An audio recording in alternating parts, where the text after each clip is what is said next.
नमस्कार दोस्तों, एक बार फिर आपका स्वागत है।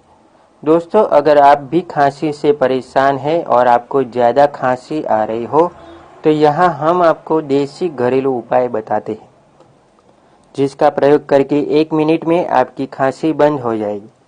लेकिन उससे पहले अभी तक आपने हमारे चैनल को सब्सक्राइब ना किया हो तो सब्सक्राइब जरूर करें और पास में दिए गए बेल आइकन को जरूर दबाएं ताकि हमारे हर नए वीडियो के नोटिफिकेशन आपको मिलते रहे। तो आइए शुरू करते हैं। तो आपको क्या करना है, हिमेज लेनी है। हिमेज को छोटी हरड़े भी बोलते हैं। हिमेज को मुंह में रखकर दांतों से तोड़ ले और उसके रस को चूसना है। रस चूसने से आपको आने वाली खांसी तुरंत बंद हो जाएगी। जब तक आप हिमेज का रस चूसते रहेंगे तब तक आपको बिल्कुल भी खांसी नहीं आएगी।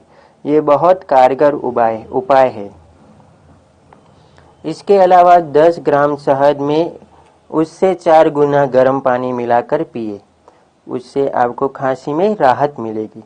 दूसरा उपाय, अजवाइन और इलायची को एक साथ चबा के उसका रस पिए, उससे खांसी में राहत मिलेगी।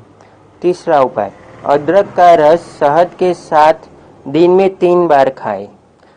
चौथा उपाय, नागरवेल का 1 पान और अरडूसी का 1 पान दर 3 घंटे के बाद खाएं, उससे आपको खांसी में राहत मिलेगी। तो ऐसे और भी घरेलू उपाय जानने के लिए हमारे चैनल को सब्सक्राइब जरूर करें और हमारी दी गई जानकारी अच्छी लगे तो वीडियो को लाइक जरूर करें और अपने दोस्तों के साथ शेयर करें ताकि वो भी इसका लाभ उठा सके। धन्यवाद।